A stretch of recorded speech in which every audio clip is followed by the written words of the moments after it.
عبادت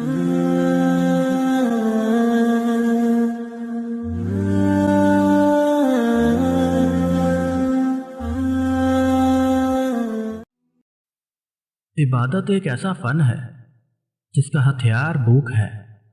دعا در حقیقت ترک گناہ کا نام ہے۔ اس کے بغیر سوال کا مقصد حاصل ہوتا ہے۔ حکومت اور عورت کی محبت حد سے زیادہ مشکل ہے۔ ایسے لوگوں کی دعائیں کیسے قبول ہو سکتی ہیں جو خدا کو پہچانتے ہوئے بھی اس کی عبادت و اطاعت نہ کریں؟ تعجب ہوتا ہے ایسے لوگوں پر جو اپنے ماں باپ کو قبر میں دفن کرنے کے بعد بھی عبرت حاصل کرنے میں قاصر ہیں۔ جس نے کوئی کھانے کی چیز حاصل کی، اسی خرچ پر اسے فروخت کر دیا تو گویا اس نے صدقہ دیا۔ صبر رکھو، رازق تمہارا نگہبان ہے اور خود ہی تیرے پاس تیرا رزق پہنچائے گا۔ جو عورت 3 حرکتیں کر رہی ہو اس سے شادی کر لے۔ ایسی عورت کے مقدر میں بے بہا دولت ہوتی ہے۔ نمبر 1، نگاہیں نیچی رکھتی ہو۔